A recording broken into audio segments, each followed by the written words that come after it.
I'm Sophia Warren, 34, and I've spent 3 years hiding my success from my family. That Thanksgiving, I brought my usual modest gifts, wore my carefully selected normal clothes, and parked my Prius down the street. Then Rachel, my sister, went to use the bathroom but opened my purse instead. She found my bank statement. $12 million. Her scream silenced the dining room. Sophia's been lying to us. She's worth millions. And just like that, I wasn't just Sophia anymore. I was Sophia with $12 million. Before I dive into what happened next, where are you watching from today? Drop your location in the comments. Hit that like button and subscribe to hear more stories about family, money, and the dangerous intersection between them. Trust me, you'll want to stick around for what my brother tried to do next. Growing up in Boston, our middle-class family was comfortable but not wealthy. Dad worked as an accountant while Mom taught third grade. We lived in a modest 3-bedroom house in a decent neighborhood. From the outside, we probably looked like the perfect American family. But inside those walls, I was always the odd one out. I was the responsible one, a label that sounds complimentary but actually meant I was the family workhorse while my siblings got all the attention. Rachel, my younger sister by 2 years, was the pretty one who Mom endlessly paraded around. Michael, my older brother by 2 years, was the talented one whose mediocre basketball skills were treated like Olympic potential. Meanwhile, I was just expected to be reliable. I helped with dinner, tutored my siblings with homework they couldn't be bothered to do themselves, and kept my head down. When I announced I wanted to major in computer science, Dad just nodded while Mom asked if I'd consider something more suitable for a woman. When I graduated top of my class, they skipped the ceremony because Michael had a recreational league basketball game. After college, I poured everything into my software startup. The idea came to me during an internship where I noticed inefficiencies in how companies handled digital asset management. I developed a platform that streamlined the entire process, making it accessible even to non-technical users. The first 3 years were brutal. Ramen noodles, a studio apartment with a leaking ceiling, and 18-hour workdays. My family took little interest, except when they needed tech support for their personal devices. Then everything changed. A major corporation implemented my software and raved about the 40% increase in productivity. Suddenly, everyone wanted it. Within 6 months, I was turning away clients. Within a year, I had a staff of 30. By year 3, I sold a portion of the company to investors while maintaining controlling interest. The sale put $12 million in my account, with my remaining share potentially worth 5 times that amount. But I told no one in my family. Why? Because I'd seen what happened when my cousin Brendan won $50,000 in a settlement after a minor car accident. Suddenly, Aunt Deborah needed a new roof. Uncle Phil had a business opportunity, and even my mom suggested he contribute to a family vacation. Within months, Brendan was broke, and family gatherings became awkward. So I maintained my facade. When visiting my parents, I'd wear outlet store clothes and talk about business challenges. I kept my same old phone with the cracked screen. I drove my pre-success Prius to family gatherings. They never questioned it because they'd never believed in my potential anyway. My family had settled into predictable patterns over the years. My brother Michael had bounced between sales jobs, always claiming he was about to make it big while accumulating gambling debts he tried to hide. Rachel had married well to a corporate lawyer, had 2 kids, and spent her days maintaining appearances while constantly dropping hints about their financial sacrifices for the children's private schooling. Mom, now 60, still subtly compared us all, with me invariably coming up short. Rachel's husband just got promoted again, she'd say. Or Michael's new job has such potential, while asking me if I was still doing that computer thing. Dad, at 62, had mastered the art of agreeable passivity, always following Mom's lead in family matters. Aunt Deborah, Mom's younger sister by 2 years, was the family gossip. Whatever you told her might as well be broadcasted on the evening news. She'd maintained a decades-long competition with my mother, constantly one-upping each other's houses, vacations, and children's achievements. The one person I'd been close to was my cousin Megan, Aunt Deborah's daughter. Growing up, we'd bonded over being the family outsiders. She was artistic and quirky, in a family that valued conformity. But even we had drifted apart in recent years as adult responsibilities took over. This particular Thanksgiving, I'd actually been hoping for some reconciliation. I was tired of the distance, the secrets. Sometimes I fantasized about telling them everything, imagining their shock, and maybe, finally, their respect. But another part of me feared exactly what ended up happening. That money would become the only thing they saw in me. As we all gathered around my parents' dining table that Thursday, I had no idea how dramatically everything was about to change. The turkey was perfectly browned.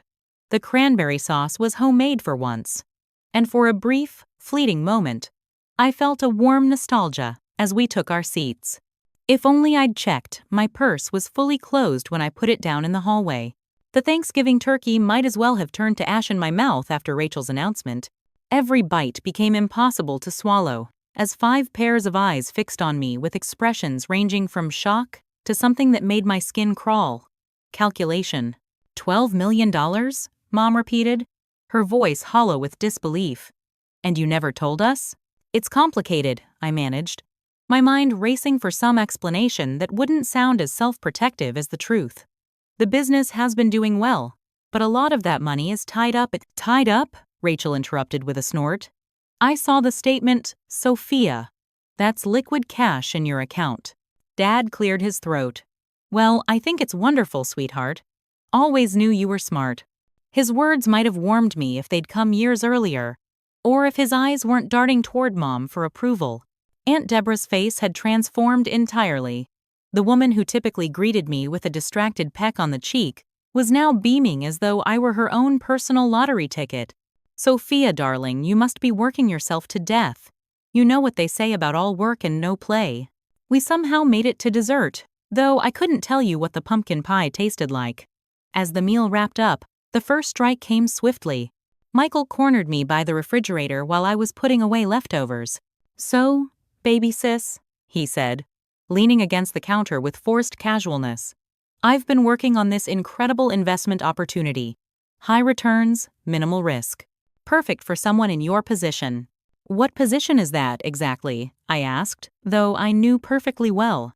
He laughed as if I'd made a joke. Come on, Soph, I need about 200 grand to get in on the ground floor. I'd do it myself, but Caroline's medical bills from last year put us behind. Caroline, his wife, had a routine procedure the previous year that was fully covered by insurance, a fact he didn't know I was aware of. I'll have to look at my finances, I replied noncommittally. He frowned. You literally have $12 million. Before I could respond, Rachel swept into the kitchen, her 2 children mysteriously absent despite being previously glued to her side. Sophia, I've been meaning to talk to you, she said, as if the thought had just occurred to her. Tommy and Emma's private school is raising tuition again next year. It's highway robbery, honestly, but what can you do? They need the best education. That's unfortunate, I said cautiously. It's about $50,000 for both of them, she continued. David's firm has been promising him a partnership for years. But you know how these things go. It would be such a relief if their aunt could help secure their educational future. The audacity stunned me into silence. Rachel had never once shown interest in my career or my life, and now she was asking for $50,000 as casually as borrowing sugar. I was saved from responding by Mom calling us back to the dining room for coffee. But as we gathered around the table again, I realized it was merely for a change of venue, not a reprieve. You know, Mom said thoughtfully, stirring her coffee, though she hadn't added anything to it, your father and I have been thinking about downsizing for years. But all the decent places and safer neighborhoods are so expensive these days. Our place is perfectly fine, Janet, Dad mumbled, though without conviction. It's fine for now, she countered. But the stairs are getting harder on your knees, Robert. And wouldn't it be nice to have space for when the grandchildren visit? She looked meaningfully at me. Despite the fact that I was single and had never expressed a desire for children. What kind of place were you thinking about? I asked, immediately regretting the question. Mom's eyes lit up. Well, there's a lovely development near the lake. Single-story homes with all the modern amenities. The Roberts bought one last year. About $1.2 million, I believe. Nothing for someone like you, of course. The someone like you stung more than the request itself. 3 hours ago, I was just Sophia with the computer job. Now I was someone like you, defined entirely by a number in my bank account. Throughout the afternoon, the requests became less subtle. Aunt Deborah mentioned her roof needed replacing. Dad suddenly remembered his dream of visiting the Grand Canyon. Even my teenage cousin Jake asked if I would buy him a car for his upcoming birthday. Every time I tried to change the subject or deflect, the temperature in the room dropped a few degrees. Smiles became strained. References to my stinginess were dropped with increasing frequency. By evening, I felt suffocated. I escaped to the kitchen under the pretense of washing dishes, only to find myself gripping the edge of the sink, fighting back tears of frustration and hurt. They're being pretty obvious, aren't they? I turned to find my cousin Megan standing in the doorway, her expression sympathetic. She was the only one who hadn't asked me for a thing all day. "Is it that obvious?" I asked. "Only to anyone with eyes and ears." She came over and picked up a dish towel. "For what it's worth, I think it's amazing what you've accomplished.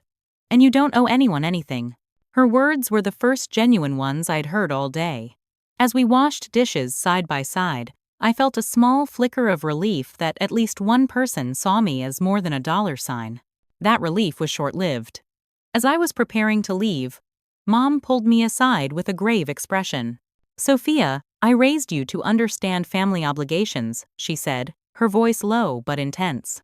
"You've been blessed with success, while others in this family struggle. I didn't raise you to be selfish." The word selfish hit like a physical blow. All those years of being the responsible one, of helping with homework, of being the reliable daughter, erased in an instant because I wasn't immediately opening my wallet. I drove home that night with my mind spinning and my phone buzzing with text messages. Michael wanted to discuss investment details. Rachel sent links to private school websites. Mom simply wrote, "Think about what I said. Family first."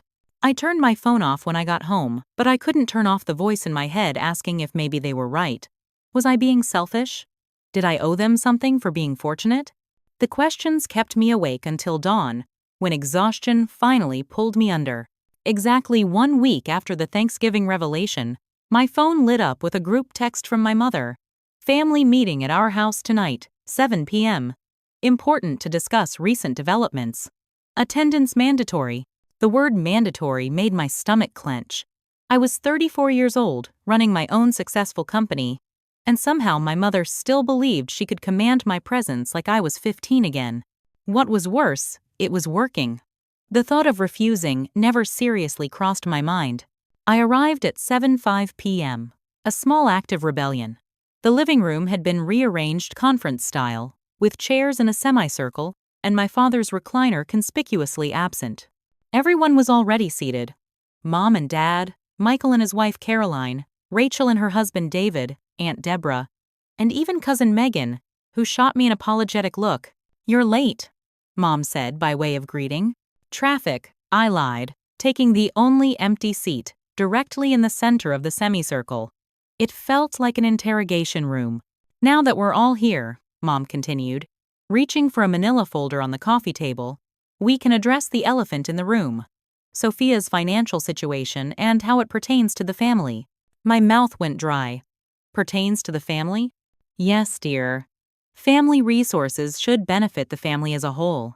Your father and I have always believed that. I glanced at Dad, who was studying his hands intently.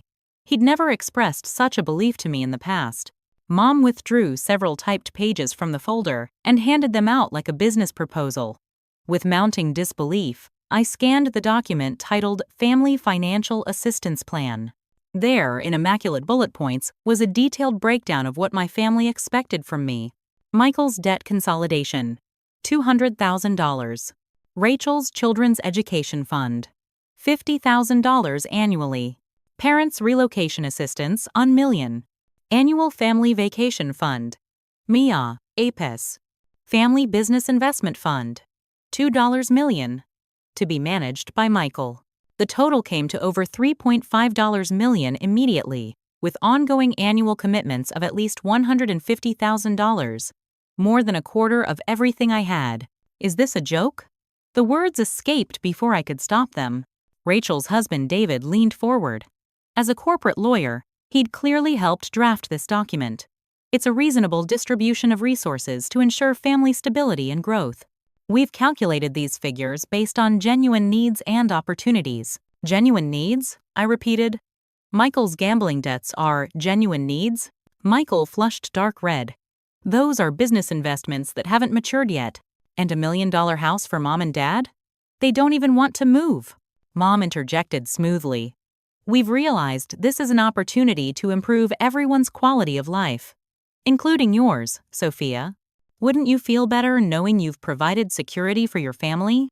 I struggled to articulate the swirl of emotions. This isn't what I expected. What did you expect? Rachel asked sharply. That you'd hoard all that money while the rest of us struggle? Dad's retirement fund barely covers their expenses. Michael's drowning in debt. My kids deserve the best education. And what about my future? My business still needs capital to grow. I have employees who depend on me. Oh, please, Rachel rolled her eyes dramatically. You have $12 million. Stop acting like you're destitute. The point, Mom cut in, is that family supports family. When your father and I were raising you three, we went without so you could have opportunities. Now it's your turn to ensure everyone benefits from your good fortune. There was that word again, fortune. As if I'd won the lottery rather than worked 80-hour weeks for years building something from nothing. I need time to think about this, I said finally. Aunt Deborah, who had been uncharacteristically quiet, spoke up. What's there to think about? This is your family, Sophia. I looked around the room at these people I'd known all my life, now transformed into strangers with calculating eyes. Only Megan looked uncomfortable with the proceedings. I can help with some things, I said carefully. But this proposal isn't realistic. I need to protect my company, my future. Your company? Michael interrupted. That computer thing? Please, you got lucky with timing. Meanwhile, I've got real business opportunities that could benefit everyone if you'd just stop being so selfish. You always were selfish, even as a child, Rachel added, delivering the first deep betrayal with surgical precision. Remember when you wouldn't let me borrow your special pencils for that art project? You got in trouble because I cried. Some things never change. The reference to a trivial childhood incident might have seemed absurd in another context, but the message was clear. My character was being assassinated to justify their demands. I think we're all getting emotional, Dad finally spoke, though his gaze remained fixed somewhere over my shoulder. Sophia, just take the proposal home. Think about it. We're your family. We only want what's best. But whose best were they really concerned with? I stood up, my legs unsteady. I need to go. I'll be in touch. As I reached the door, Mom called after me. We expect your decision by the end of the week, Sophia. Family obligations shouldn't be postponed. The drive home passed in a blur. My phone began buzzing before I even reached the highway. Text messages poured in. Michael, don't screw this up for everyone. Rachel, the kids were counting on their aunt's help. Thanks for disappointing them. Mom, I raised you better than this. Aunt Deborah, family first, Sophia. Always. Only Megan sent something different. Are you okay? That was intense. Call me if you need to talk. I turned my phone off and drove in silence, tears streaming down my face. By the time I reached home, I felt hollowed out. The sanctuary of my apartment, a place I'd once been so proud to afford, now felt like a prison of expectations and judgment. That night, I barely slept, haunted by the question no one had bothered to ask throughout this entire ordeal. What did I want? The 2 weeks following the family meeting became a masterclass in emotional warfare. What began as requests quickly transformed into a coordinated campaign of guilt, manipulation, and pressure that invaded every aspect of my life. Michael was the first to escalate. 3 days after the meeting, he showed up unannounced at my company headquarters. I was in a strategy session with my executive team when my assistant knocked tentatively on the conference room door. I'm sorry to interrupt, Miss Warren, but your brother is in the lobby. He's insisting on seeing you immediately and says he won't leave until you come down. The looks of curiosity from my team made my cheeks burn. I'd never mentioned family to them, a separation I'd carefully maintained.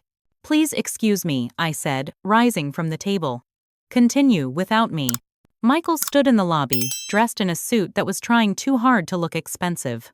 He was pacing, checking his watch dramatically, as if I'd kept him waiting for hours rather than minutes. "What are you doing here?" I asked in a low voice, acutely aware of the receptionist pretending not to listen. "You've been ignoring my calls," he said loudly, making no effort to keep our conversation private. "We need to finalize the investment structure. I have partners waiting." "This isn't the place, Michael. I'm in the middle of a meeting. And I'm in the middle of putting together a deal that could change our family's future." His voice rose further. "But I guess your little app company is more important than helping your brother." The receptionist was now openly watching. Through the glass walls, I could see other employees pausing to observe the scene. "Let's talk outside," I said, gently but firmly steering him toward the door.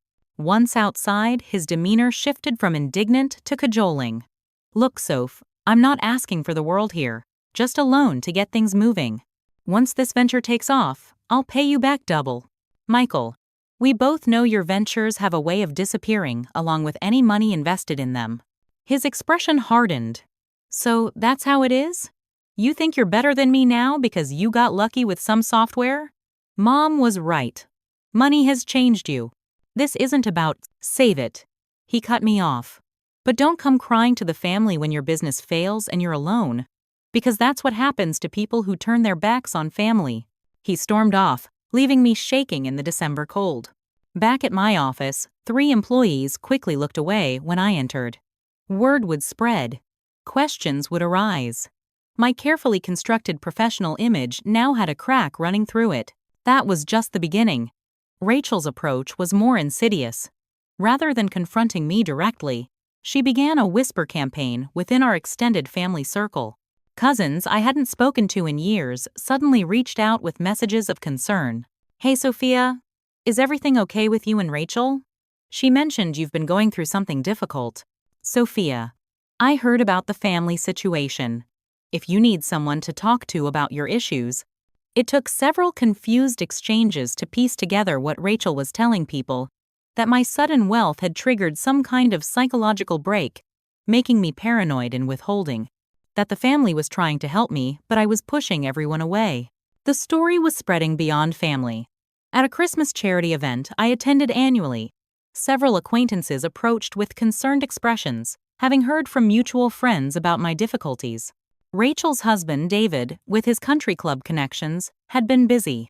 Meanwhile, my mother called daily. Unlike Michael's anger or Rachel's subterfuge, Mom deployed surgical strikes of guilt with military precision. "I was just looking at those photos from when you had chickenpox in 3rd grade," she'd begin innocuously. "Remember how I slept on your floor for 3 nights because you were so uncomfortable?" A mother never stops sacrificing for her children. Or, "Your father's knee is getting worse. The doctor says he shouldn't be doing stairs anymore, but you know this house. I worry about him falling when I'm not home." Each conversation was crafted to remind me of all they had supposedly sacrificed and all they now needed. Needs that only my money could address. After 2 weeks of daily calls, my father finally reached out. His call almost came as a relief. Dad had always been the reasonable one, more focused on happiness than status or material things. "Sophia," he began, his voice soft in that way I remembered from childhood talks. "I know things have gotten heated. Your mother can be intense when she's worried about the family. Dad, this isn't worry. This is a shakedown." He sighed heavily. "Try to understand her perspective. She devoted her life to giving her children advantages she never had. Now, one of those children has achieved extraordinary success. In her mind, that success should circle back to help everyone. But Dad, I worked for this. Years of sacrifice, risk, stress. I know, sweetheart, and I'm proud of you. But would it really hurt to help out a little? Not the whole proposal, maybe, but something to keep the peace? For me?" His reasonable tone almost swayed me. Almost. But then I remembered his silence at the family meeting, his refusal to meet my eyes, his passive acceptance of a plan to claim a quarter of everything I'd built. I need to think about it, Dad. Of course, he said. Just don't think too long. Your mother's blood pressure isn't what it used to be. And all this stress. Even Dad, my last hope for family rationality, was playing the game. The campaign expanded. Aunt Deborah began calling my friends, introducing herself as Sophia's concerned aunt and suggesting they check on me because the family was worried about her state of mind lately. 2 friends called me immediately to report these strange conversations. How many others had received similar calls but chosen to believe them instead? My social media accounts became battlegrounds. Michael's wife posted a GoFundMe for their family emergency with just enough vague details to suggest serious trouble while avoiding outright lies. Rachel shared pointed memes about remembering where you came from and money-changing people, tagging mutual acquaintances. My mother joined neighborhood Facebook groups in my area and began posting about her daughter who's lost her way and asking local members to remind her of family values if they encountered me. The pressure was relentless and coming from all sides. I began having trouble sleeping, jumping whenever my phone buzzed, and checking over my shoulder in public places. My focus at work suffered, and for the first time since starting my company, I began making small but concerning errors in judgment. The weight of it all came crashing down during a key client meeting. I was midway through a presentation when my phone, which I'd forgotten to silence, lit up with a text from Rachel. Mom in hospital. Stress-induced. Hope you're happy now. I froze. My train of thought completely derailed. The client noticed, concern crossing his face. I excused myself, checked with the hospital Mom usually used, no record of her being admitted, then called Rachel directly. Where's Mom? Which hospital? Oh, now you care? Rachel's voice dripped with disdain. She's at home, but her blood pressure was so high the doctor almost admitted her. All because her daughter has turned her back on the family. The manipulation was so transparent, yet it still worked. I felt sick with guilt, anger, and confusion. Was I the villain in this story? Had money truly changed me? Would a good daughter just write the checks and be done with it? I was spiraling, and I knew it. My company, the thing I'd built from nothing, the achievement I was most proud of, was beginning to suffer from my divided attention and emotional exhaustion. That evening, sitting alone in my apartment, surrounded by the trappings of success that now felt hollow, I received an unexpected call from Kelly, my business partner and closest friend at the company. Sophia, what's going on with you? And don't say nothing because we both know that's not true. You've missed 2 board calls, your presentation today was all over the place, and you look like you haven't slept in weeks. The concern in her voice broke something in me. I found myself telling her everything. The Thanksgiving revelation, the family meeting, the ongoing campaign of manipulation. Once I started talking, I couldn't stop. All the pain, confusion, and self-doubt poured out. When I finally fell silent, Kelly was quiet for a moment before speaking with a clarity I desperately needed. Sophia, listen to me carefully. What your family is doing isn't love, it's not concern. It's exploitation. You didn't win the lottery. You built something valuable through hard work and sacrifice. No one is entitled to the fruits of your labor, not even family. But family is supposed to help each other, I said weakly, parroting my mother's constant refrain. Help, yes. Bleed you dry, no. There's a world of difference between supporting family members in genuine need and fulfilling a wish list of luxury demands. Her words began to penetrate the fog of guilt and obligation that had enveloped me. What should I do? I asked. First, you set boundaries. Clear, firm boundaries. Second, you protect yourself and your company. And third, her voice softened. You remember who you really are, not who they're trying to make you believe you are. That night, for the first time in weeks, I slept without nightmares. Kelly's perspective had given me something I desperately needed. Validation that I wasn't crazy, selfish, or wrong to protect what I'd built. The path forward wasn't yet clear, but at least I could see that there was one. The brief peace that came from Kelly's support shattered 3 days later when my phone rang with a call from an unfamiliar number. It was Jeremy Phillips, CEO of Datasphere, one of our biggest competitors. Miss Warren, he began without preamble, I thought we should talk directly about the information that came across my desk this morning. What information? I asked, confused. Regarding your upcoming merger with TechVault, I have to say, I was surprised your team would approach us with these details. My blood ran cold. The merger with TechVault was highly confidential, a deal that had been in the works for months and would significantly expand our market reach. Only my executive team and the board knew the details. Mr. Phillips, I'm not sure what you're talking about. My team wouldn't approach you about TechVault. There was a pause. So you're saying Rachel Warren doesn't represent your company? Rachel. My sister. The name hit me like a physical blow. My sister has no connection to my company whatsoever, I managed to say, my voice steadier than I felt. What exactly did she tell you? Jeremy cleared his throat awkwardly. She and a man, Michael Warren, I believe, came to my office this morning with detailed projections about the TechVault merger, including the proposed valuation and timeline. They suggested we might want to make a competitive offer, or, alternatively, approach TechVault directly with concerns about your company's financial stability. The room seemed to tilt. I see. For what it's worth, Miss Warren, something felt off about the situation. That's why I called you directly. I thanked him automatically, promised to address the situation, and ended the call. Then I sat motionless, trying to process the magnitude of what had happened. Rachel and Michael hadn't just been pressuring me, they'd actively tried to sabotage the biggest deal of my career. But how had they gotten the information?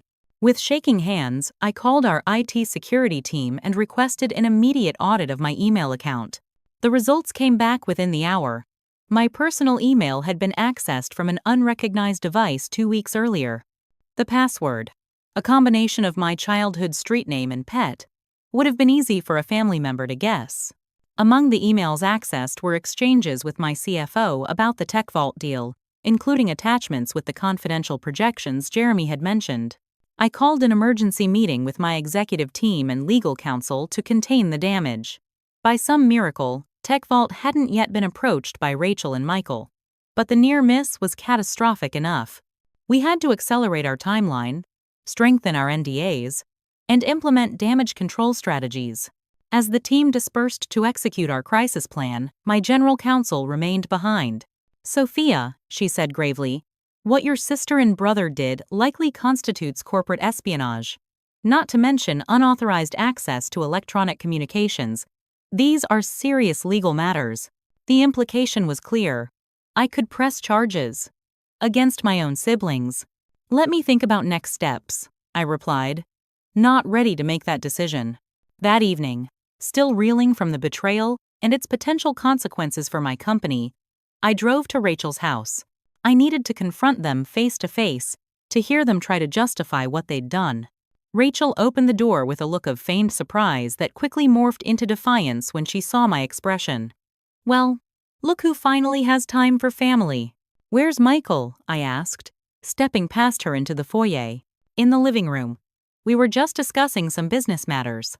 Michael looked up from his laptop as I entered, his momentary flash of guilt quickly replaced by bravado. Hey, sis, finally ready to talk about that investment opportunity? Is that what you call corporate espionage now? An investment opportunity? Rachel closed the living room door, glancing toward the stairs where her children presumably were. Keep your voice down. Why? I countered. Afraid your kids might learn that Mommy and Uncle tried to destroy their aunt's company today? Michael stood up, puffing out his chest. Destroy? Please. We were creating leverage. You refused to help family, so we had to get creative. Creative? I could barely contain my incredulity.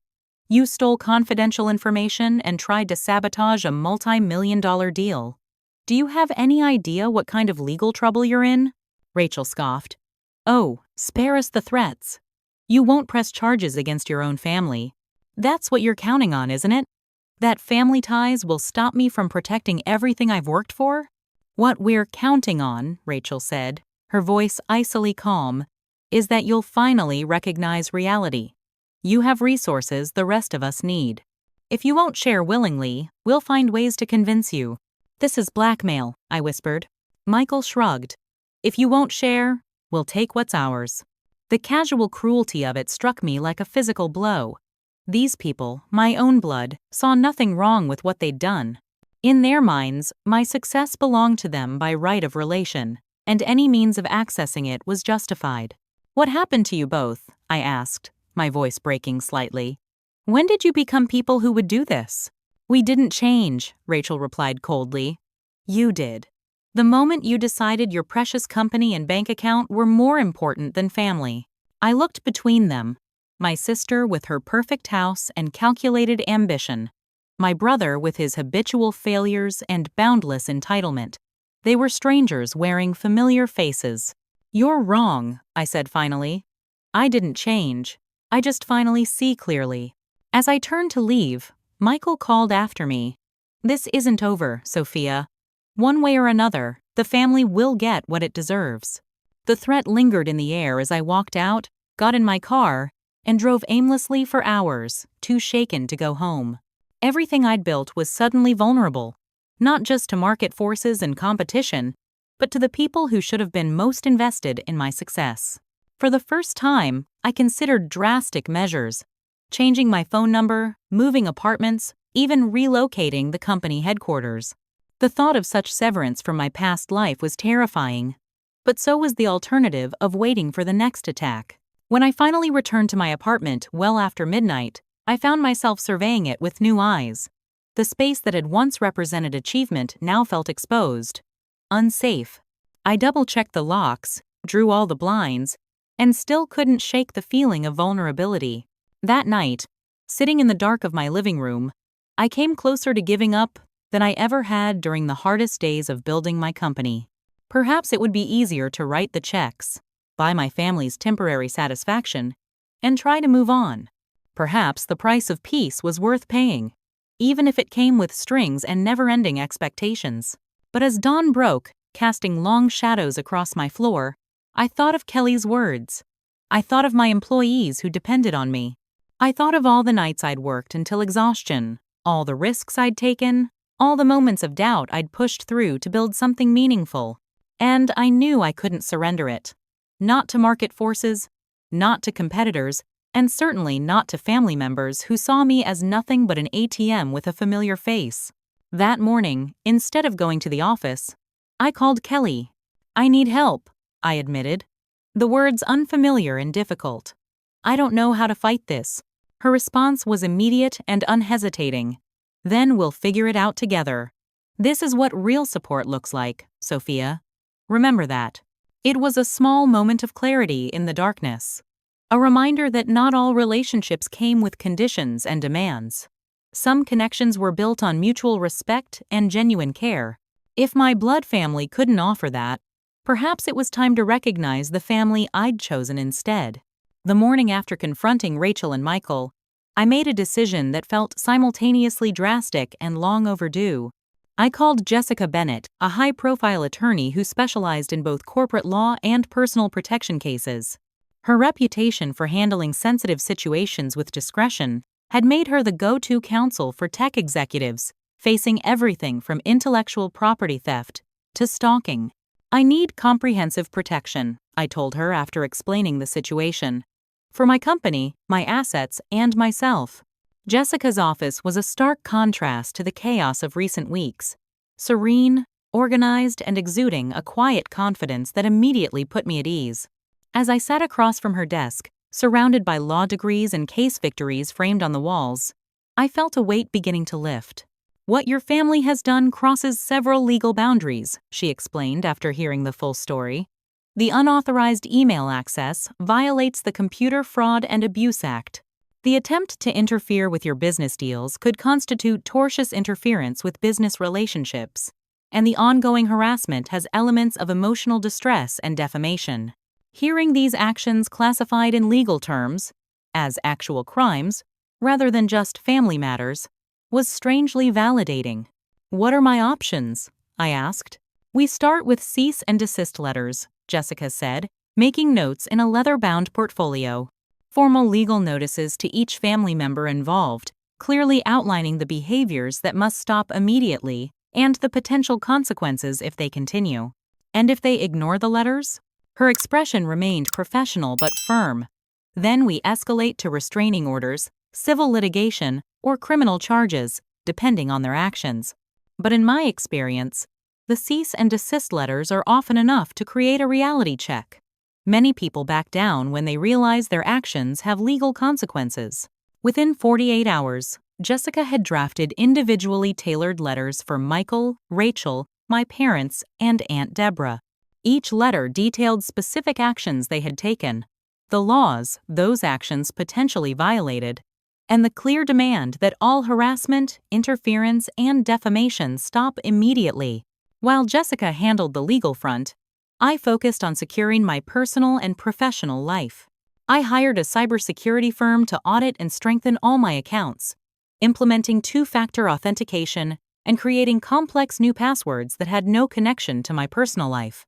At home, I installed a comprehensive security system with cameras, motion sensors, and remote monitoring. My building's doorman was provided with clear instructions about unauthorized visitors, particularly family members. At the office, I briefed my executive team fully on the situation, a difficult but necessary step. I've tried to keep my personal and professional lives separate, I explained during a closed-door meeting. But recent events have made that impossible. I need your understanding and support as we navigate this. Their response was unanimously supportive, with several sharing their own stories of family complications. My CFO even revealed that he'd cut ties with his brother years earlier after similar financial exploitation attempts. Their understanding reinforced what Kelly had been telling me, that my situation, while painful, wasn't unique or my fault. The cease and desist letters were delivered by courier on a Thursday morning. By Thursday afternoon, the reaction began. My phone exploded with notifications, calls, texts, voicemails, all from family members in various states of outrage. I didn't answer, having been advised by Jessica to direct all communication through her office for the time being. The first voicemail from my mother was tearful. Legal letters? To your own family? I raised you better than this, Sophia. How could you do this to the people who love you? The second was angry. This is how you repay everything we've done for you? With threats and lawyers? Your father can barely speak. He's so devastated. Rachel's approach was more direct. A text that simply read, "You've declared war on your own family. Remember that you started this." Michael left no messages, which concerned me more than if he had. Silence from Michael usually meant he was plotting something. I hadn't expected them to back down immediately, but the intensity of their reactions still shook me. That night, I found myself constantly checking the security camera feeds on my phone, jumping at every sound in my apartment. The next morning, Friday, brought a new escalation. I arrived at the office to find my mother sitting in the reception area, red-eyed but composed. My assistant shot me an apologetic look. Apparently, Mom had told her she was ill and desperately needed to see her daughter. "Mom," I said quietly, "this isn't appropriate. Any communication should go through our lawyers." "Lawyers," she repeated, her voice dripping with disdain but kept low to avoid creating a scene. "I carried you for 9 months, raised you for 18 years, and now I need a lawyer to talk to my own daughter?" I led her to a small conference room, away from curious eyes and ears. "This isn't about talking, Mom. It's about what you and the others have been doing. The manipulation, the interference with my business, the public smearing of my reputation. We are trying to help you," she insisted, though her voice lacked its usual conviction. "You've changed since getting this money. Become cold, calculating. We're trying to remind you of your roots, your obligations. My obligation is to the company I built and the people who depend on it, not to finance Michael's gambling or Rachel's status symbols." Her face hardened. "So, this is your final word? Lawyers and security systems instead of family?" "My final word is that I'll always be your daughter, but I won't be your ATM. Love doesn't come with financial demands attached." She stood up, smoothing her skirt with dignity. "The family is planning a Thanksgiving alternative since you ruined the holiday. Don't expect an invitation." She walked out with her head high, but I noticed the slight tremble in her hands. The encounter left me drained but resolute. Jessica had warned me that things might get worse before they got better. That boundary setting often triggers escalation before acceptance. She was right. That weekend, I discovered that Michael had created multiple fake social media accounts impersonating me. These accounts were posting inflammatory content and making public promises about financial support to various family members. The damage to my professional reputation could have been significant if left unchecked. I immediately engaged a digital reputation management firm to address the fake accounts and monitor for new ones. Jessica added this to the growing file of violations we were documenting. The pressure continued to mount. Extended family members I barely knew began calling, having been told various versions of the story by my parents or siblings. Distant cousins, great aunts, even my father's college roommate reached out to talk sense into me or help mediate the family dispute. My father, who had remained largely in the background until now, finally called directly. Unlike the others, he didn't yell or make demands. "Sophia," he said, his voice sounding older than I remembered, "no matter how this plays out, you'll always be my little girl. I hope you know that." It was the first message that didn't contain manipulation, and it pierced my carefully constructed defenses. "I know, Dad," I whispered, though I wasn't entirely sure I did know that anymore. The psychological toll was becoming increasingly evident. I found myself experiencing anxiety attacks, something I'd never dealt with before.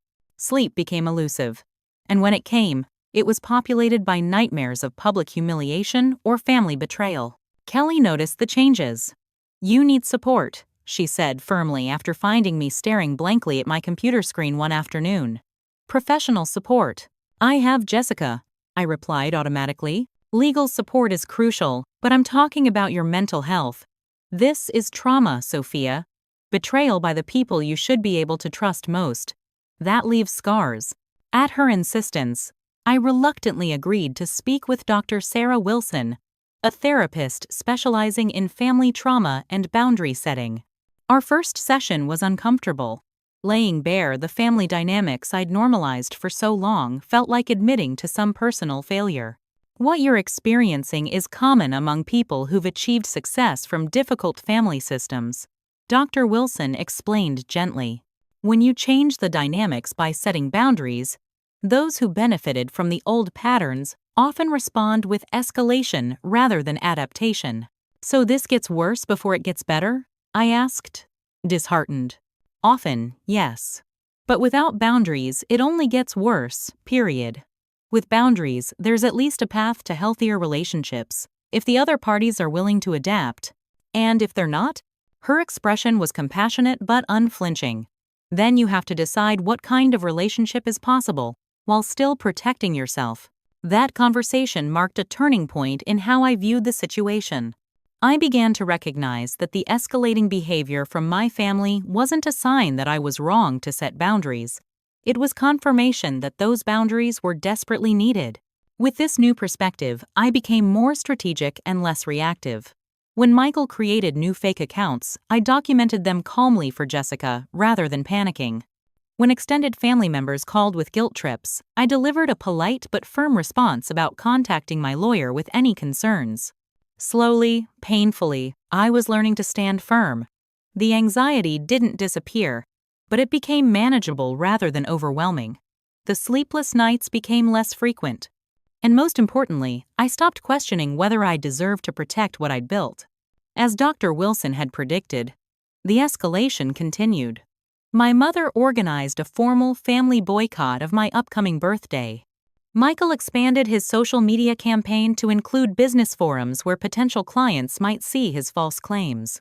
Rachel began reaching out to my college friends with stories of my mental health struggles and greed.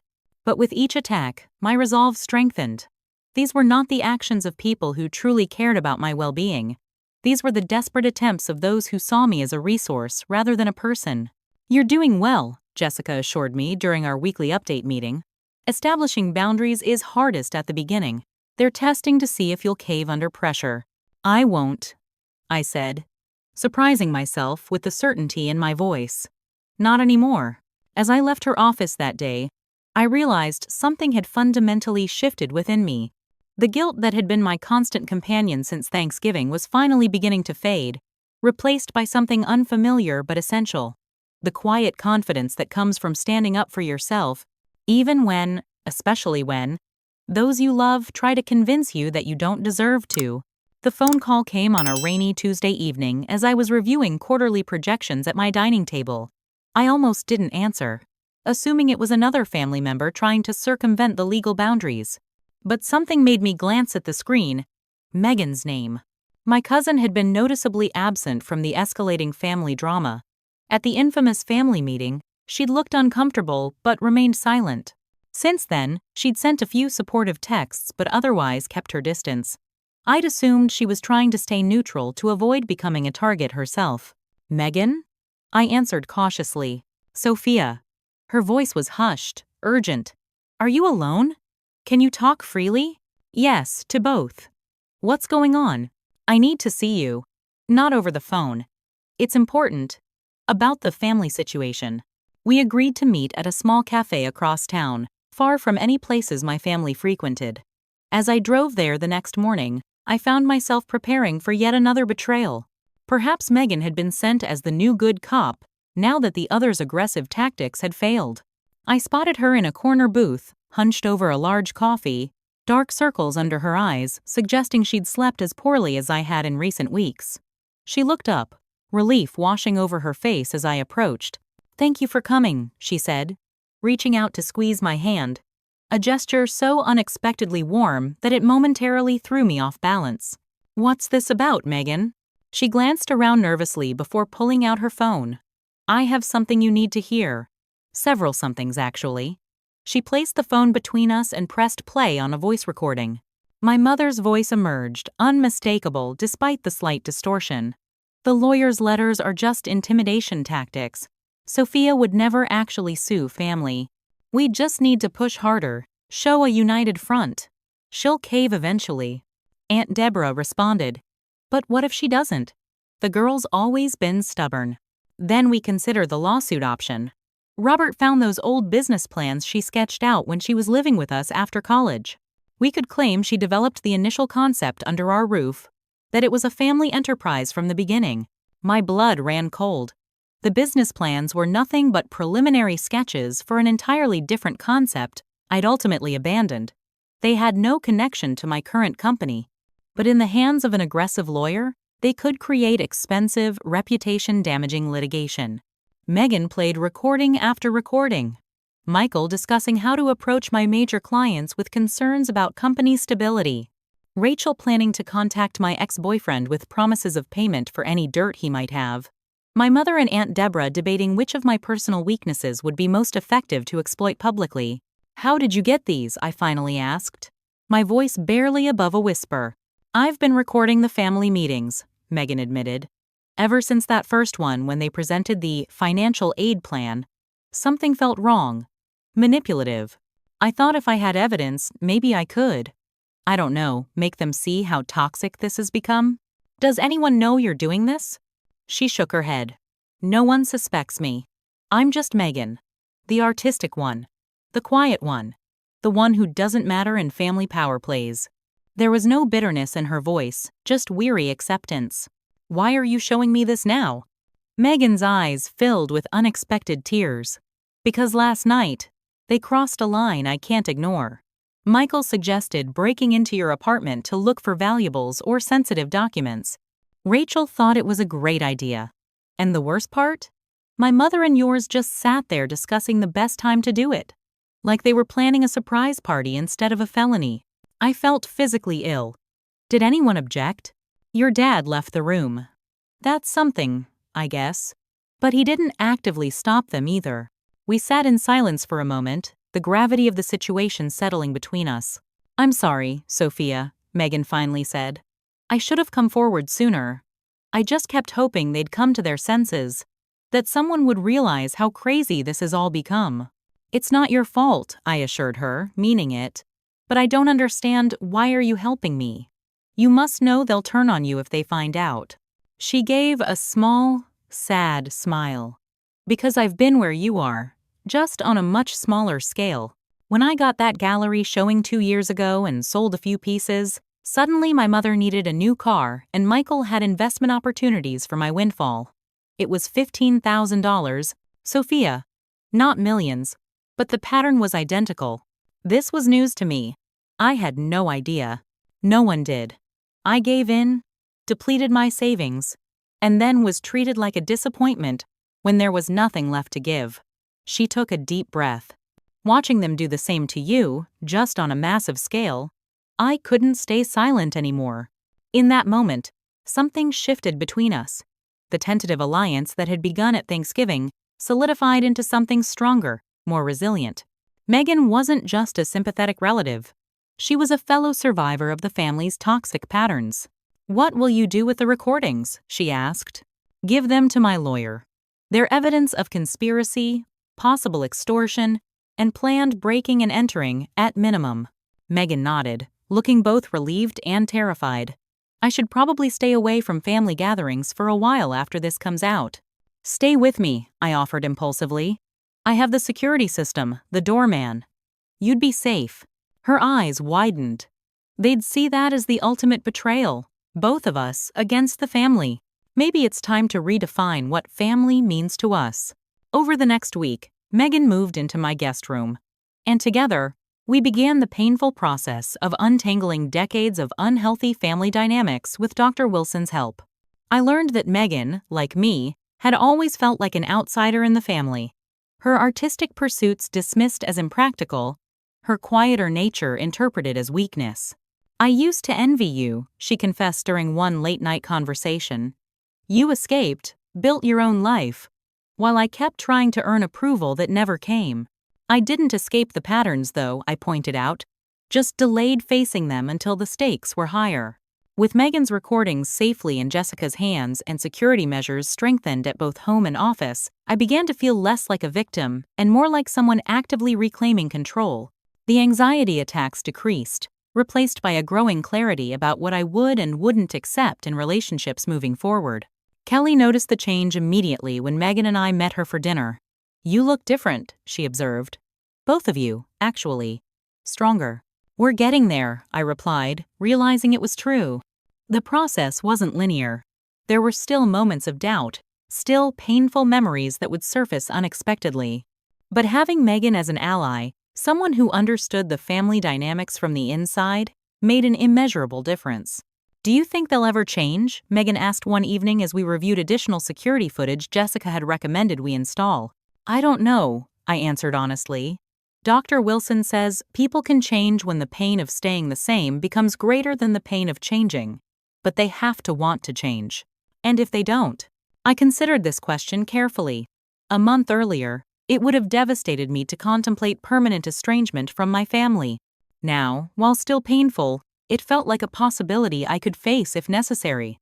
"Then we build a different kind of family," I said finally. "One based on mutual respect and genuine support, rather than obligation and exploitation." Megan reached over and squeezed my hand, a gesture that had become familiar between us. "I'd like that." That night, I received an email from Dr. Wilson with an article about chosen family, the networks of supportive relationships people build when biological family connections are harmful or unavailable. As I read it, something resonated deeply. Perhaps the most valuable thing to emerge from this painful chapter wasn't just stronger boundaries, but a clearer vision of what healthy relationships actually looked like. I thought about Kelly, who'd stood by me without question or condition, about my executive team, who'd responded to vulnerability with support rather than exploitation, about Jessica, whose professional guidance had been a lifeline, and now about Megan, who'd risked her own family standing to do what was right. These were the people who showed me what genuine care looked like, not through grand declarations of family first, but through consistent actions that respected my autonomy while offering authentic support. The path forward remained uncertain.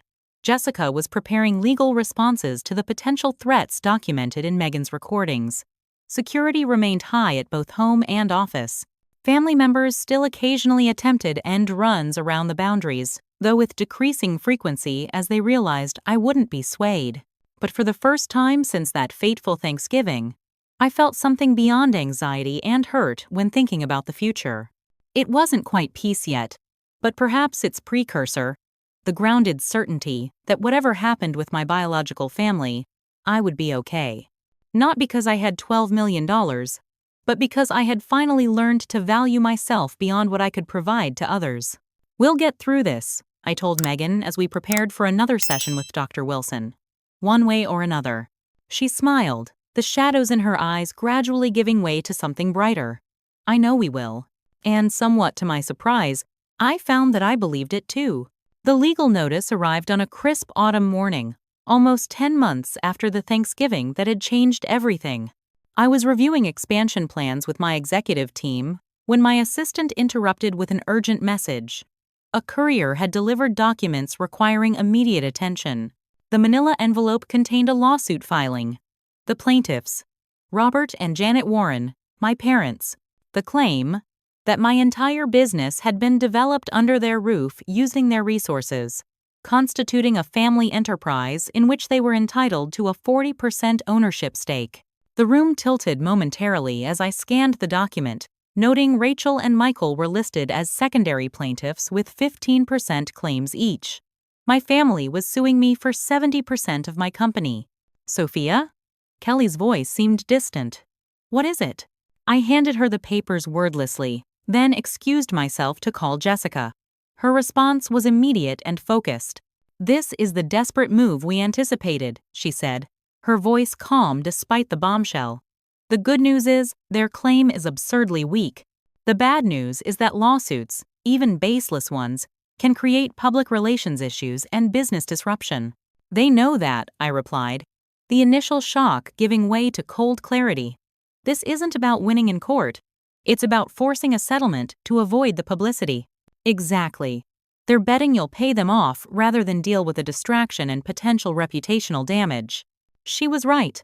Even a frivolous lawsuit could create uncertainty among clients and investors. Business relationships often operated on confidence, and confidence could be undermined by even the suggestion of organizational instability. The evidence cited in the lawsuit was exactly what Megan had warned me about: the preliminary sketches for an entirely different business concept I drafted years earlier while briefly living with my parents after college. These sketches bore no resemblance to my current company's products or services. Also cited were thousands of hours of business advice and guidance supposedly provided by my father, and essential networking connections facilitated by my mother. Both completely fictional claims. "They're lying," I said, my voice breaking slightly. "All of it. It's complete fabrication." "Of course it is," Jessica agreed. "But they know that lawsuits become public record. A local business reporter has already called my office asking for comment. They're counting on the court of public opinion more than the actual court." My fears were confirmed the very next day when the local business journal ran a story titled "Family Feud Erupts Over Ownership of Warren Tech." The article quoted my father claiming he had nurtured and supported my business concepts from the beginning, and my mother lamenting that success had created a painful divide in a once close family. Rachel provided a statement expressing deep personal hurt at my attempt to exclude family from shared success. Michael was quoted saying he had always believed in his sister's vision and had contributed countless hours to strategy discussions during the company's formation. Every word was a lie, but they were convincing lies told by people who appeared genuinely wounded by my supposed betrayal. The story spread quickly through industry publications and local news, creating exactly the cloud of uncertainty my family had intended. Within days, 3 potential clients put contract negotiations on hold, citing organizational concerns. An investor group scheduled to finalize funding for our expansion plans requested additional due diligence. My inbox filled with messages from industry colleagues expressing concern or offering unsolicited advice about resolving family differences privately. The most painful blow came when a longtime client called personally. "Sophia," he began awkwardly, "we've always valued our partnership, but our board is concerned about the situation with your company's ownership. We may need to explore alternative vendors until this is resolved." It was happening. Exactly what they'd counted on. Not a legal victory, but a war of attrition fought through public perception and business disruption. That evening, I sat in my living room with Kelly, Megan, and Jessica, surrounded by stacks of documents and legal strategies. They've forgone my signature this time, I said, holding up Michael's affidavit claiming extensive involvement in the company's founding. Last month it was forging documents. Now they're just brazenly lying under oath. Perjury is prosecutable, Jessica noted, adding it to her growing list of potential counterclaims. Kelly examined the newspaper article for the third time. The quotes are carefully crafted to imply involvement without making specific factual claims that could be easily disproven. They've had legal coaching. Megan, who had been quietly reviewing social media mentions of the lawsuit, looked up with tears in her eyes. "I'm so sorry, Sophia. I never imagined they'd go this far." I reached over to squeeze her hand. "This isn't your fault. And it's not over yet." Jessica cleared her throat. "Speaking of not over, I've been working on our counter strategy. It's time to stop playing defense and start playing offense." The plan she outlined was comprehensive and aggressive.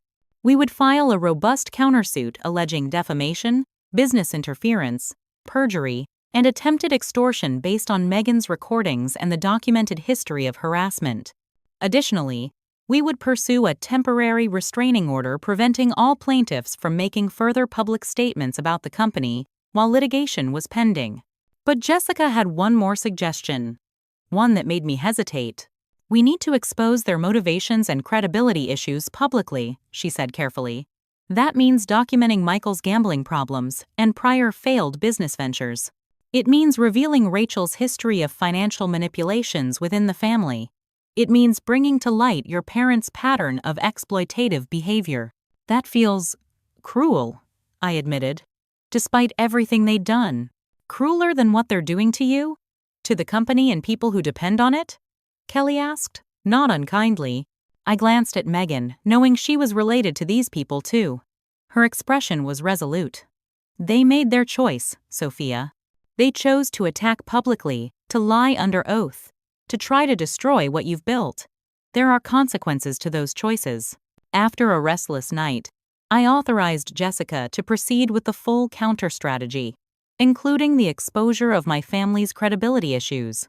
It wasn't a decision I made lightly, but I had responsibilities that extended beyond my personal discomfort to my employees, my investors, my clients, and ultimately, to the truth itself. The next 3 weeks were a blur of depositions, legal filings, and strategic communications. Jessica hired a respected private investigator who documented Michael's connections to several underground gambling operations and uncovered evidence of significant debts to questionable lenders, explaining his desperate need for money and undermining his credibility as a witness. The investigator also found that Rachel had previously been involved in a homeowners association scandal where funds went missing under her treasurer leadership, a matter that had been quietly resolved but left a paper trail. This revelation cast serious doubt on her character witness statements about my greed and dishonesty.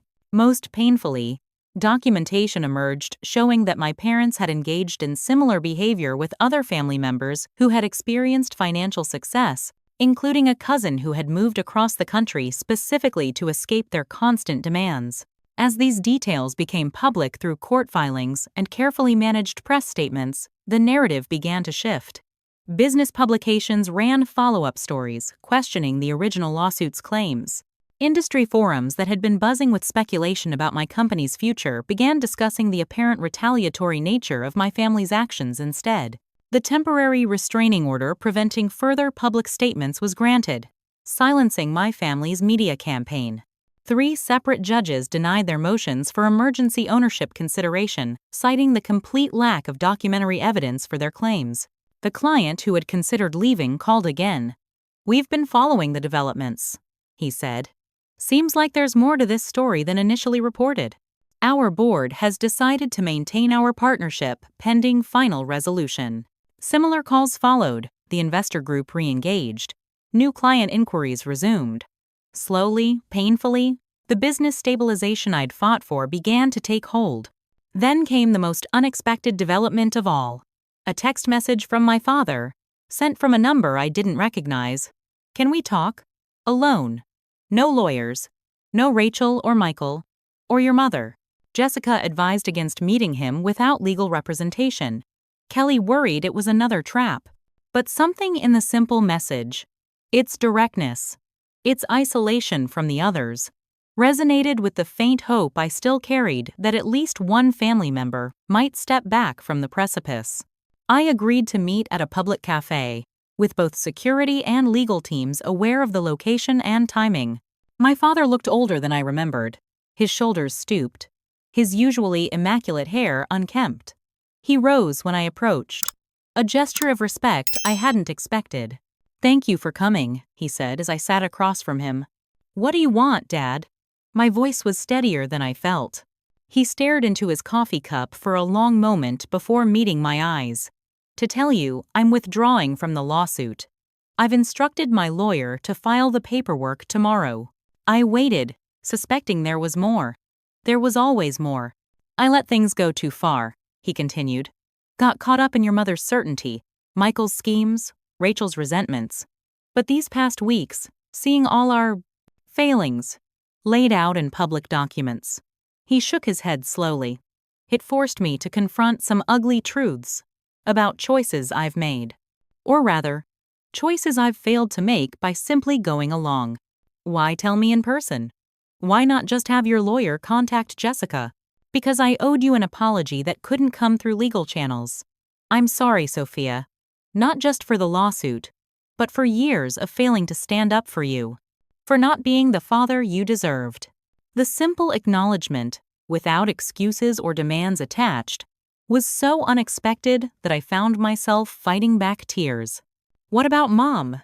Rachel and Michael?" His expression darkened. "They're continuing with the suit for now. Your mother." He sighed heavily. "She can't admit she's wrong. Never could. It's why I stopped arguing with her decades ago. A mistake I now deeply regret." "And you're okay with publicly opposing them? Taking my side?" "I'm not taking sides. I'm simply refusing to continue participating in something I know is wrong." He hesitated. "I don't expect this changes anything between us. Too much has happened. But I wanted you to know that at least one person in this family recognizes the truth, even if it came far too late." As he stood to leave, he placed a small, worn leather notebook on the table. "My journal from when you were starting your business. My real thoughts, written at the time. Use it in court if you need to.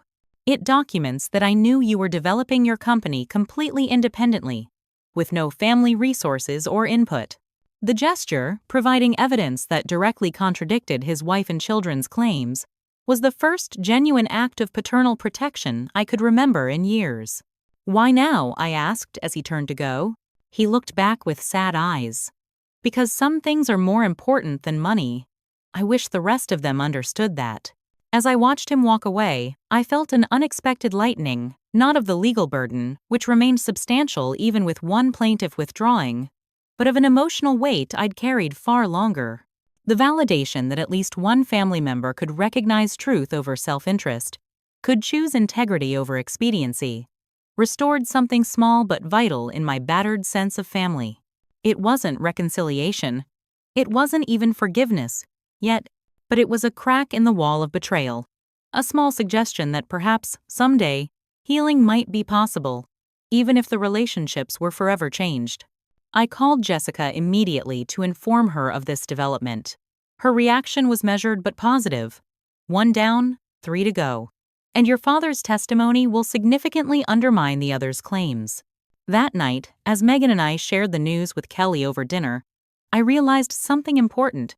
I was no longer fighting just to defend what I'd built or to prove my family wrong.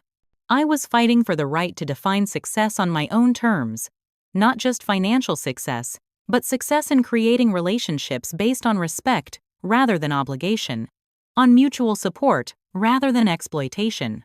To setting boundaries, Kelly proposed a toast. Raising her glass, "To consequences," added Megan with unexpected firmness. I considered my contribution carefully. "To truth," I said finally. No matter how complicated or painful, we clinked glasses, 3 women who had become a different kind of family through the crucible of the past year. The legal battle wasn't over, but something fundamental had shifted.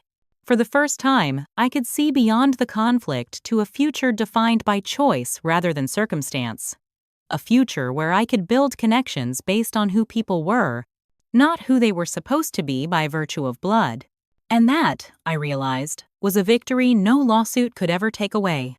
1 year later, I stood in my kitchen arranging a platter of roasted vegetables, the aroma of herb-roasted turkey filling my apartment. Through the pass-through window, I could see Kelly helping her husband David set the dining table, their easy laughter a soundtrack to the preparations. Megan was arranging flowers in the living room, pausing occasionally to adjust a bloom or step back to evaluate the overall effect with an artist's eye. It was Thanksgiving again, the first I'd hosted in my own home, with people I had chosen to celebrate with. The lawsuit that had consumed so much of the past year had finally been dismissed with prejudice against my family 3 months earlier. The judge's ruling had been unequivocal, citing completely unsubstantiated claims and troubling evidence of potential perjury.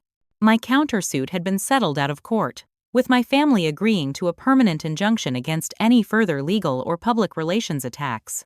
The victory had been comprehensive but bittersweet.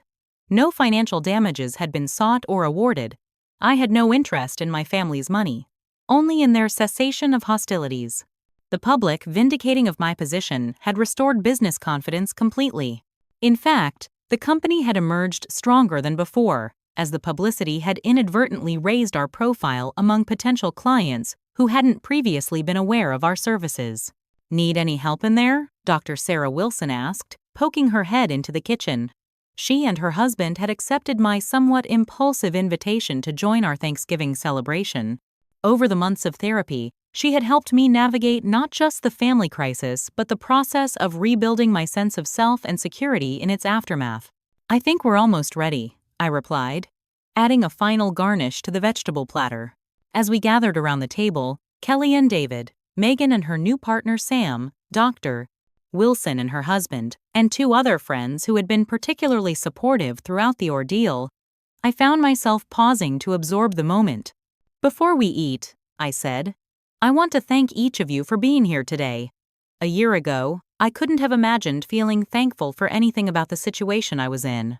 But looking back now, I realize that sometimes the most painful experiences can ultimately lead us toward what we really need." Kelly raised her glass. "To chosen family." The toast was echoed around the table, followed by the comfortable buzz of conversation and the passing of dishes. The meal wasn't perfect, my mashed potatoes were a little lumpy, and I'd forgotten cranberry sauce entirely, but the warmth around the table made such details insignificant. Later, as people moved to the living room for coffee and dessert, I found myself by the window, watching the early evening snow begin to fall over the city. Dr. Wilson joined me, her expression thoughtful. "You've come a long way," she observed quietly. "From that first session when you could barely speak about what was happening without having a panic attack." I smiled, recognizing the truth in her assessment. The therapy helped more than I can express. Learning to understand the patterns, to see that it wasn't about me or anything I'd done wrong. "That's often the hardest part," she agreed. "Recognizing that some family dynamics are toxic not because you failed, but because the system itself is built on unhealthy expectations." The journey through therapy had been challenging but transformative. Dr. Wilson had helped me understand how my family's behavior fit established patterns of financial exploitation and emotional manipulation. More importantly, she'd guided me toward recognizing and breaking my own patterns. The ingrained need for approval, the assumption of responsibility for others' feelings, the difficulty in setting and maintaining boundaries. The hardest part was letting go of the fantasy, I admitted, that somehow, if I just found the right approach, they would suddenly become the loving, supportive family I always wanted. Grieving what should have been but wasn't is often more difficult than grieving what once was but is lost, Dr. Wilson replied. There's no grave to visit, no closure ritual, just the slow, painful process of accepting reality and building something new from it. My phone buzzed with a text message. I checked it reflexively, then froze. It was from my father, the only family member with whom I maintained any contact, and even that was limited to occasional text exchanges. "Happy Thanksgiving, Sophia. Thinking of you today and hoping you're well, Dad." Simple words, with no demands or expectations attached, no mention of the others, no pressure to reconnect, just a gentle acknowledgement of the day and my place in his thoughts. I showed the message to Dr. Wilson, who nodded encouragingly. "How does it make you feel?" "Sad," I said after considering the question, "but not devastated. And a little hopeful, though I'm not sure for what exactly." "That's growth," she said. "Being able to hold complex, even contradictory feelings without being overwhelmed by them." I composed a reply, equally simple. "Thank you, Dad. Happy Thanksgiving to you too." As I pressed send, I realized how far I'd come from the woman who would have once agonized over such a response, analyzing every word for its potential to please or disappoint. Now I could acknowledge the connection without feeling responsible for managing his reaction to it. Rejoining the gathering, I was struck by the genuine ease of the interactions around me. Kelly was animatedly describing our company's newest project to Dr. Wilson's husband. Megan and Sam were showing David photos from their recent art gallery opening. There was laughter, debate, conversation that flowed naturally without the undercurrents of jealousy or manipulation I'd grown up considering normal. This was what healthy connection looked like.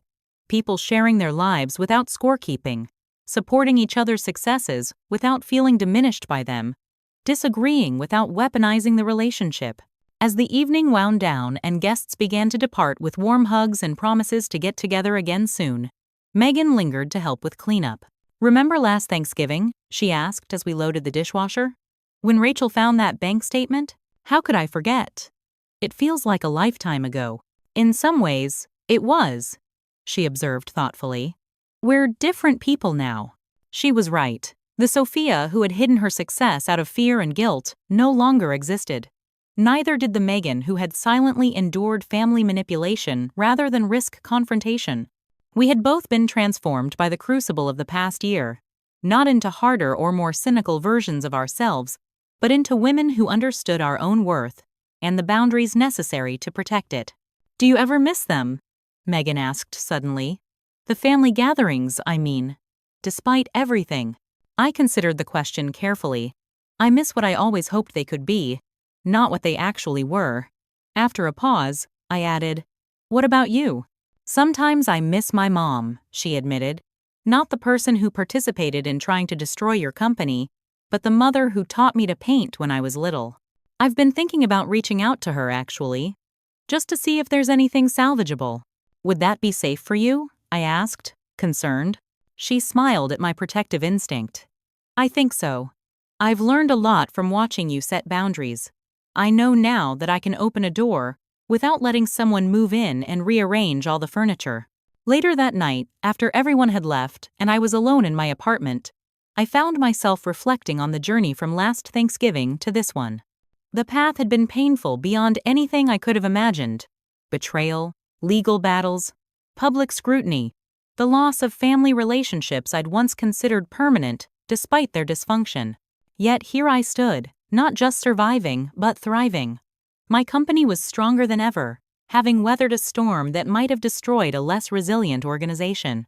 My personal relationships, though fewer in number, were deeper in quality and mutual respect. Most importantly, I had developed a relationship with myself, based on self-worth, rather than external validation.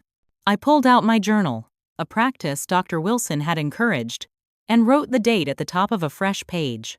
Below it, I began to list what I was genuinely thankful for this year. Asterisk. The courage to set boundaries even when they were met with resistance. Asterisk. Asterisk. Friends who showed me what unconditional support truly looks like. Asterisk. Asterisk. The opportunity to rebuild my relationship with Megan into something authentic and mutual. Asterisk. Asterisk.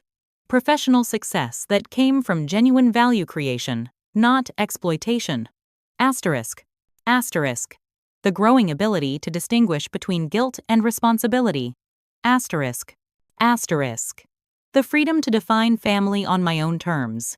Asterisk.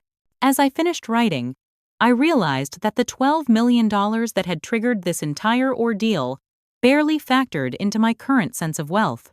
The true richness in my life now came from relationships based on respect and authenticity, from work that had meaning beyond monetary value, and from the hard-won knowledge of my own strength.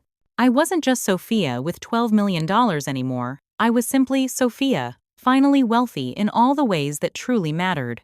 What's your experience with family dynamics and money? Have you ever had to set difficult boundaries with loved ones?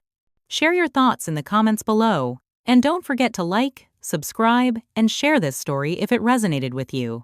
Your support means the world, and I'm grateful for each of you who takes the time to connect. Until next time, remember that your worth isn't determined by what you can give others, but by the courage to be authentically yourself.